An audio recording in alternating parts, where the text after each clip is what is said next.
ایک اور واقعہ بولو بولو واقعہ سنا ہو. ایک صحابی کا نام آپ نے سنا ہوگا سب نے سنا ہوگا, حضرت ابو دردا. بولو سنا, نہیں ساتھ میں بولو گے تو اچھا لگے گا. بولو نا حضرت ابو. وہ جیسے میں دھارا گیری میں ہوا نا, اس لیے میں اسے بتا رہا ہوں کہ حضرت ابو دردا جیسے راستے سے گزر رہے. بولو حضرت ابو دردا راستے سے, سامنے سے جنازہ آ رہا ہے بھائی, سامنے سے. آپ نے بھی کبھی دیکھا ہوگا کوئی جنازہ جاتا ہوگا تو ہم کو انکوائری کرتے بھائی کون سے, کس کا انتقال ہو گیا, مرد ہے عورت ہے, کون سے خاندان کی. بولو ہم لوگ انکوائری کرتے کہ نہیں کرتے؟ تو حضرت ابو دردا مدینے کی گلی سے گزر رہے, وہ تو مدینے میں رہتے تھے, مدینہ منورہ کی گلی سے گزر رہے. سامنے سے جنازہ آ رہا, جیسے جنازہ آیا نا, ایک آدمی جوان لڑکا دوڑتا دوڑتا آیا اور آ کر کہنے لگا, او چچا ابو دردا, او چچا ابو دردا, یہ جنازہ کس کا ہے؟ حضرت ابو دردا نے یوں دیکھا, کہا تیرا جنازہ ہے. تو جوان بہت غصے ہو گیا, میں ہٹتا کٹتا کھاتا پیتا کہا میرا جنازہ. وہ کہا چچا یہ کیسی بات, میرا کیسا؟ تو چچا نے کہا غصے میں, تو تیرا نہیں ہے تو میرا ہے. کہا آپ کیا باتیں کرتے ہو, تیرا میرا کیا باتیں کرتے ہو؟ حضرت ابو دردا نے کہا میرے بھتیجے یہ مت پوچھ کس کا جنازہ ہے, یہ سوچ آج اس کا اٹھا ہے کل تیرا بھی اٹھنے والا ہے. میرے پیارو, یہ دھارا گیری میں اتنی موتیں ہوئی ہے, اللہ کی قسم یہ موت دینے والا کون ہے؟ نہیں ساتھ میں بولو نا, دینے والا کون ہے؟ تو کیا ہوا, اللہ ہم کو بھول گیا؟ ارے بولو نا بھول گیا. آج میں ایک اور ولی کا واقعہ سناؤں. ولی کا واقعہ سنتے ہو اچھا لگتا ہے نا آپ کو؟ ایک اور ولی کا واقعہ سناؤں. ایک اللہ کے ولی گزرے جن کا نام ہے حضرت حبیب. ساتھ میں بولو نا کیا نام ہے؟ حضرت. آواز نہیں آ رہی, پیچھے والے بھی بولے نا حضرت. دیکھو دیکھو دیکھو دیکھو, ان کا آخری وقت ہے, ان کی عمر ہوگی 75-80 سال کی عمر ہوگی, بوڑھے ہو گئے تھے. ان کا آخری وقت آیا, ایسے بستر پہ لیٹے بھائی, ایسے بستر پہ لیٹے اور آنکھوں میں آنسو. اتنے میں تو ان کی جوان بیٹی آئی. بھائی جب 80 سال کے ہوں گے تو بیٹی تو جوان ہوگی. بیٹی جوان آئی اور کہنے لگی, ابا آپ رو رہے؟ ابتی لمت اب کی. کہا ابا تم کیوں رو کیوں رہے؟ ارے سب کو اللہ کے پاس جانا. دیکھو ولی کی بیٹی بھی ولیہ, بولے ولی کی بیٹی بھی. حضرت حبیب خود تو ولی تھے, بیٹی کا ایمان کیسا مضبوط ہوگا. کہا ابا یہ رونے کا نہیں, آخری وقت تو میرا بھی آئے گا تمہارا بھی آئے گا, یہ رونے کی کیا ضرورت ہے, سب کو اللہ کے پاس جانا ہے. یہ کہہ کر بیٹی اپنے ابا کا ہاتھ پکڑ کے کہنے لگی, ابا بہت محبت کرتی ہوں آپ سے, لیکن موت تو سب کو آنے والی ہے, سننا. ابا نے کیا جواب دیا, او بیٹی میں موت سے نہیں ڈرتا. بولو ساتھ میں بولو, اللہ کے ولی حضرت حبیب کیا بولتے ہیں, میں موت سے. آواز نہیں آ رہی, بولو موت سے. تو بیٹی نے کہا پھر روتے کیوں؟ ارے بیٹی نے کہا جب موت سے ڈرتے نہیں ہو تو روتے کیوں؟ کہا موت سے نہیں ڈرتا, جو سفر کرنے کا ہے نا اس سے بہت ڈر لگتا ہے. اب انہوں نے جو جملہ کہا, دھارا گیری والوں یاد کر لو گے انشاءاللہ. آپ نے جمعہ میں سنا بھی ہوگا خطبے میں یہ جملہ, لیکن جمعہ میں تو خطبہ عربی میں ہوتا, ہم کو عربی آتی. بولو نا عربی آتی. اور کوئی کبھی امام کو پوچھتا بھی نہیں کہ امام صاحب تم خطبے میں کیا بولے. وہ تو جمعہ تو پڑھنے آتا نا بھائی. بھیا دھارا گیری میں جمعہ ہوتا نا, پڑھتے ہو نا جمعہ, اور جمعہ کے بعد کون سی نماز پڑھتے ہو؟ دوسری جمعہ. یہ بہت سو کا حال ہے, جمعہ سے جمعہ. کہاں بھائی آپ نے جمعہ میں سنا ہوگا حضرت حبیب نے اپنی بیٹی کو کہا نا میں موت سے نہیں ڈرتا. پورا مجمع بولے میں موت سے. تو کس سے ڈر رہے ہیں؟ سفر سے. کون سا سفر؟ حضرت حبیب نے اپنی بیٹی کو کہا, بیٹی کا ہاتھ پکڑ لیا اور کہا بیٹی تیرا باپ موت سے نہیں ڈرتا, بلکہ جو سفر کرنا. اتنے پیار سے کہا, السفر طویل وزاد قلیل ولحد عمیق وصراط دقیق ومیزان عدیل والقیامت قریب. حضرت حبیب نے اپنی بیٹی کا ہاتھ پکڑ کے کہا تیرا باپ موت سے نہیں ڈرتا, بلکہ سفر کرنا ہے, بہت لمبا سفر ہے. بولو سفر بہت لمبا ہے, تیرے ابا کے عمل بہت کم ہے, قبر بہت گہری ہوگی, ارے وہ پل صراط بہت باریک ہوگی, ارے وہ اللہ کا ترازو بہت بھاری ہوگا, اور قیامت بہت قریب آنے والی. معلوم نہیں تیرا باپ جنتی ہوگا کہ جہنمی ہوگا. اب سننا حضرت حبیب نے کیا جملہ بولا, سفر بہت لمبا اور عمل بہت.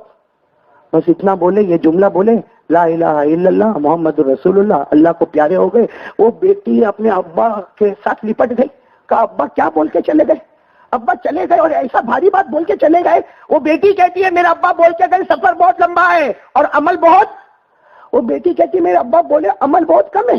ارے میرے ابا بولے عمل بہت کم ہے, حالانکہ بیٹی کہتی ہے میں اللہ کی قسم کھاتی ہوں میرے ابا نے اسی کمرے میں 18,000 قرآن پاک کا ختم کیا. کتنے قرآن ختم کیا اپنے گھر میں؟ اکیلے 18,000 قرآن ختم کرنے والا آدمی بولتا ہے سفر بہت لمبا ہے, عمل بہت تھوڑے ہے, جنت میں جاؤں گا کہ جہنم میں جاؤں گا. تو میرے دھارا گیری کے جوانوں, ہم نے کتنے قرآن ختم کیے؟ 18,000 ہو گئے. یعنی بولو نا, ابھی شرم سے سر کو جھکاتے ہو, بولو نا کتنے قرآن ختم ہوئے ہمارے. ہمارے سے بڑا بے شرم نالائق کون ہوگا جو رمضان میں بھی قرآن ختم نہیں کرتا؟ پہلے کم از کم ہمارے گھر میں ہے نا, یہ ہمارے دھارا گیری کے بڑے بوڑھوں سے پوچھو, ہمارے گاؤں میں فجر کے بعد قرآن پاک کے پڑھنے کی آواز آتی تھی.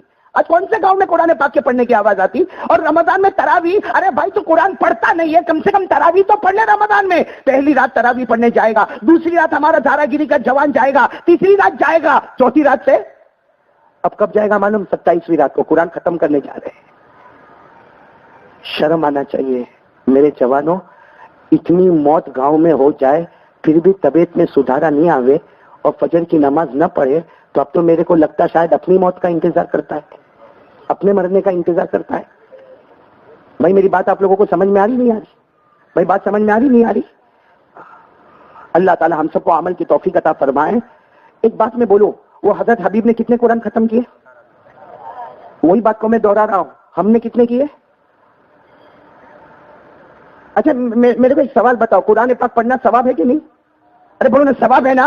ارے ابھی میں نے بتایا ایک بچہ بسم اللہ الرحمن الرحیم پڑھتا ہے, اللہ ماں باپ کو جہنم سے آزاد کر دیتا ہے, اللہ پڑھانے والے کو جہنم سے آزاد کر دیتا ہے, اللہ بچے کو معاف کر دیتا ہے. ارے میرے پیارو, قرآن پاک کے بارے میں ہمارے نبی نے کہا پڑھو, ہمارے نبی نے کہا پڑھاؤ, ہمارے نبی نے کہا سمجھو, ہمارے نبی نے کہا سمجھاؤ, بلکہ ہمارے نبی نے یہاں تک کہا اگر تیرے پاس وقت نہ ہو محبت سے قرآن کو چھو تو لے, بھائی ٹچ تو کر لے قرآن کو. ٹچ کیا محبت سے؟ آج پورے دن کی بات کر رہا ہوں, قرآن پاک کو ہاتھ لگایا؟ اور ہمارے نبی تو یہاں تک کہتے ہاتھ لگانے کا ٹائم نہ ہونا, قرآن پاک کو محبت سے دیکھ لے, تو دیکھتا جائے گا اللہ گناہوں کو معاف کرتا چلا جائے گا. اے میرے دھارا گیری والے, آج قرآن پاک کو دیکھا؟ ارے محبت سے دیکھا؟ ہاں یہ ضرور دیکھا ہوگا. انڈیا کا کیا ہوا؟ کرکٹ کا کیا ہوا؟ کیوں تیرے کو بلانے والے وہاں پہ؟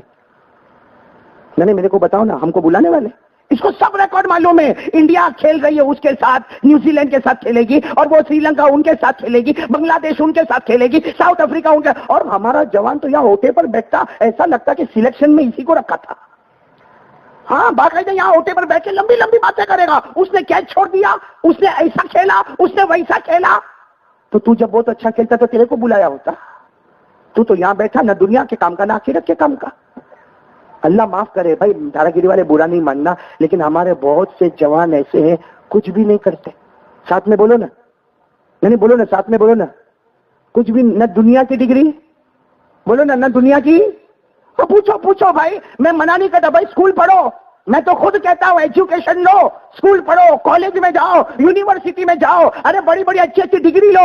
اللہ نے 2 ڈگری رکھی ہے, ایک دنیا کی ڈگری, ایک دین کی ڈگری. اللہ نے کہا حافظ بن جا, قاری بن جا, عالم بن جا, مفتی بن جا, مجوید بن جا, مدرس بن جا, مفسر بن جا, محدث بن جا. اللہ نے دین کی بہت ساری ڈگری رکھی ہے, اللہ نے دنیا کی بھی ڈگری رکھی. ارے کوئی محنت کر کے ڈاکٹر بن جا, کوئی وکیل بن جا, کوئی لائر بن جا, کوئی بیرسٹر بن جا. آج جیسے عالم کی ضرورت ہے, ہم کو ڈاکٹر کی بھی ضرورت ہے, ہم کو وکیل کی بھی ضرورت ہے, ہم کو بیرسٹر کی بھی ضرورت ہے, ہم کو ایک انسپیکٹر کی بھی ضرورت ہے, ہم کو ایک آرکیٹیکٹ کی بھی ضرورت ہے, ہم کو ایک کانٹریکٹر کی بھی ضرورت ہے. لیکن پوچھو نا ہمارے پاس دونوں میں سے کیا ہے, دین کی ڈگری ہے کہ دنیا کی؟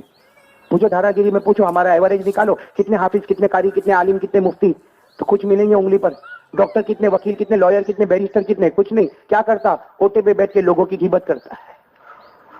صحیح بول رہا ہوں غلط بول رہا ہوں میرے دوستوں؟ ارے بولو نا, صحیح بول رہا ہوں غلط بول رہا ہوں؟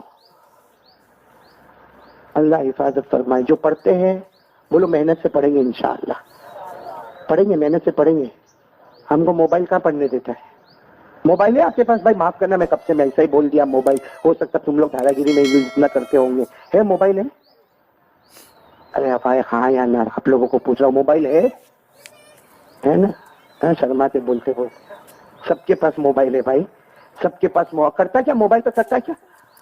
اللہ کی قسم کھا کے بولو نا, موبائل میں اتنے گناہ کرتا ہے. آنکھوں کا گناہ تو موبائل میں, کانوں کا گناہ تو موبائل میں, زبان کا گناہ تو موبائل میں.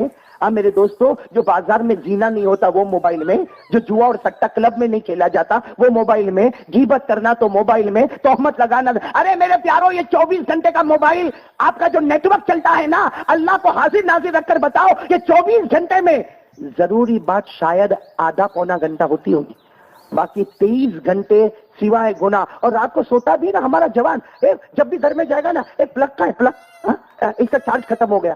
کیوں؟ تیرے ایمان کا چارج ختم ہو گیا, اس کا پلگ کون لگائے گا؟ بھائی یہ موبائل نے ایمان کا چارج ختم کر دیا. اس کا پلگ ڈھونڈے گا, واٹس ایپ پہ جائے گا, فیس بک پہ جائے گا, نیٹ ورک دیکھے گا, وائی فائی دیکھے گا, اور اگر نہیں ملے گا نا نیٹ ورک, ارے یار یہاں تو نیٹ ورک بھی برابر نہیں ہے, وائی فائی بھی برابر نہیں ہے, ایمان برابر ہے, نماز برابر ہے, قرآن برابر ہے, روزے برابر ہے, اس کی فکر نہیں ہے. اس کی فکر ہے کہ یہاں یہ ووڈا فون چلتا ہے, یہاں آئیڈیا چلتا ہے, یہاں فلاں فون چلتا ہے. قیامت میں قبر میں اللہ پوچھے گا نا, پہلا سوال پوچھے گا کون سا فون استعمال کرتا تھا. میرے دوستوں بہت شرم آتی ہے آپ کو بولتے ہوئے, جو اللہ رسول کو بھول گئے. بولو اللہ رسول کو. آپ کو ایک بات سناؤں, ہماری ماں بہنیں بھی سن رہی ہوگی, شاید سن رہی ہوگی نا. آج صحیح میں ہم لوگ شریعت کو سمجھے ہی نہیں.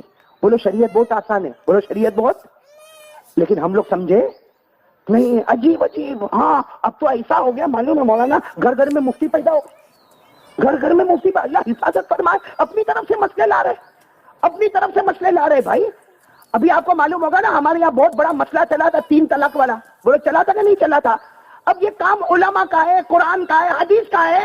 ایک جوان جس کو کوئی لینا دینا نہیں شریعت سے, ابھی بولتا ہے 3 طلاق اپنے کو سمجھ میں نہیں آتا. ہاں تو کون آیا تیرے کو سمجھ میں آیا؟ آج تک تیرے کو شریعت کے مطابق ہگنا متنا سمجھ میں نہیں آیا؟ ابھی بھائی انتقال ہو جاوے, ایک میرے کو بات بتاؤ, انتقال ہو جاوے تو عورت کو عدت کتنی گزارنے کی؟ بولو نا بولو. قرآن کریم میں لکھا ہے, قرآن کریم میں 2 پارے میں سورہ بقرہ میں اللہ نے کھول کر لکھا ہے, اور اللہ کی قسم اللہ نے جو لکھا اس میں کمی کرو گے تو بھی ایمان جائے گا, زیادہ کرو گے تو بھی ایمان جائے گا. پوچھو نا, ارے بھائی کسی کے شوہر کا انتقال ہو گیا, عورت بیوہ ہو گئی, کتنی عدت گزارنے کا. اب ہمارے یہاں پہ دیکھا ہم نے, کوئی اپنی مرضی سے 1 مہینہ بولتا, کوئی مرضی سے 40 دن بولتا, کوئی اپنی مرضی سے 60 دن بولتا. تو قرآن کون پڑھے گا؟ ارے قرآن کریم میں صاف لکھا, والذین یتوفون منکم ویذرون ازواجا یتربصن بانفسہن 4 اشہر وعشرا. دیکھنا قرآن دیکھنا, اللہ تبارک و تعالیٰ فرماتا وہ عورتیں جن کے شوہر کا انتقال ہو جائے, جن کے ہسبینڈ ایکسپائر ہو جائے, جن کے شوہر ختم ہو جائے, اللہ تبارک و تعالیٰ فرماتا وہ عورت گھر میں عدت گزارے گی 4 مہینہ 10 دن. بولو 4 مہینہ باقاعدہ لکھا. اگر کوئی عورت 4 مہینہ اور 11واں دن بیٹھے گی تو گنہگار ہو جائے گی. بولو 11ویں دن پہ گنہگار, اور 4 مہینہ 9 دن بیٹھے گی تو بھی. کیوں؟ اس سے کہ قرآن نے جو بتایا ٹائم ٹیبل, اللہ کی قسم ہم نے اللہ پر ایمان قبول کیا, قرآن پر ایمان قبول کیا, ہم نے رسول پاک صلی اللہ علیہ وسلم پر ایمان قبول کیا. اللہ رسول نے جو کہہ دیا وہ فائنل ہے. کبھی کرو تو بھی گنہگار, اور زیادہ کرو تو بھی. بھائی ہم کو رمضان میں روزے رکھنے بولے کہ نہیں اللہ نے؟ بولو نا, بولے نا. اور عید کے دن کوئی روزہ رکھے تو, ارے بھائی کوئی بولے میں 30 دن روزے رکھا, میں تو عید کو بھی روزہ رکھوں گا, بہت اچھا لگتا ہے, بھوکا پیاسا رہنے بہت اچھا لگتا. عید کے دن روزہ رکھے گا تو گنہگار ہو جائے گا. تو کیوں بھائی گنہگار کیوں ہوگا؟ 30 دن روزہ رکھا تو ثواب ملا, ایک عید کے دن روزہ رکھا تو گنہگار. اللہ کہتا میرے کو روزے سے مقصد نہیں ہے, میرا قانون ہے, وہ قانون پہ عمل کرنا پڑے گا. 30 دن روزہ جو اللہ نے کہا روزہ ہے, اس میں جہنم حرام ہوگی, اور عید کے دن روزہ رکھے گا تو گنہگار ہو جائے گا. تو جو اللہ رسول بولے وہی آخری ہے کہ نہیں؟ بولو نا, ہے کہ نہیں؟ تو عدت کے لیے کتنے دن بولے اللہ نے؟ 4 مہینہ 10 دن. اب ہم اپنی مرضی سے چلے, گنہگار ہے. ارے شوہر تو چلا گیا, اور بیوی کائے کو گناہ میں مبتلا ہوتی ہے, کائے کو گناہ میں مبتلا ہوتی ہے. 4 مہینے 10 دن سے کم گزارے گی, ایک دن اللہ کی لعنت اس کے اوپر اترتی جائے گی. یہ تو میں نے خالی ایسے بات کیا, میرے کو بتانا یہ ہے کہ شریعت میں بہت ساری باتیں ہیں. اللہ ہم کو عمل کی توفیق عطا